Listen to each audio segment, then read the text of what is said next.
Good day everyone, welcome to my channel. So in this video, we will talk about the importance of pointers in programming. Before we start, I would like to say thank you so much to all my viewers, silent viewers, and supporters in my channel. Thank you for watching my videos. If you are new with my channel and then you like this video, please hit the like button. Don't forget to share and please support my channel guys by clicking the subscribe button. So let's begin.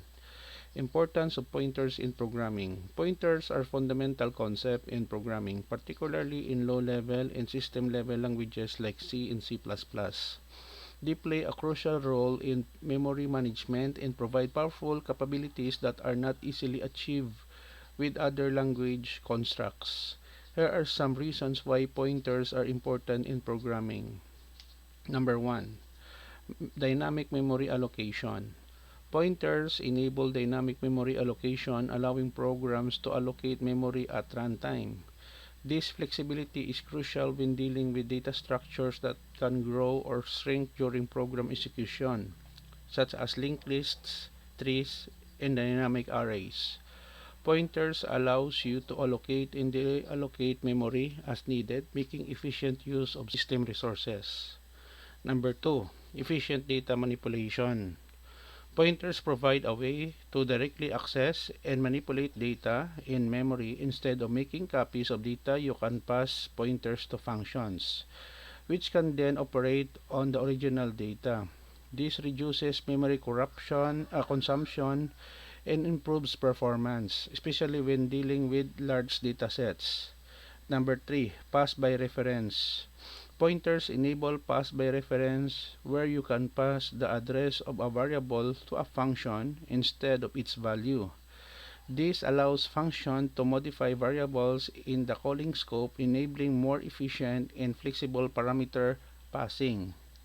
Number 4. Data structures and algorithms.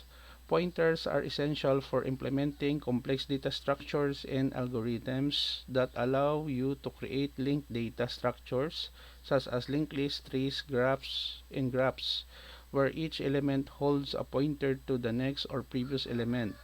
Pointers also enable efficient traversal and manipulation of these structures. Number 5. Interacting with hardware. Pointers are often used to interact with hardware devices and system resources. They provide a means to access and manipulate memory map, device drivers, and other low-level operations. Pointers are crucial in systems programming, embedded system, and operating systems development. Number 6. Efficient string manipulation. Pointers are commonly used for string manipulation. C-style strings are represented as arrays of characters terminated by a null character. Pointers allow you to efficiently traverse and modify strings, making operations like concatenation, searching, and tokenization more straightforward. Number 7. Function pointers.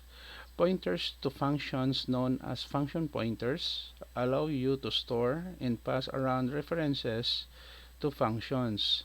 This enables powerful programming techniques such as callbacks, event handling, and dynamic dispatch, where the behavior of a program can be determined at runtime based on the function pointer's value.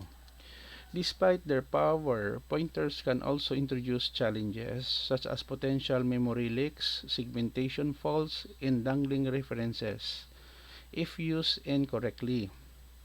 Careful management and understanding of pointer operations are crucial to avoid such issues. However, when used properly, pointer provides programmers with a fine-grained control over memory and enable efficient and flexible programming techniques.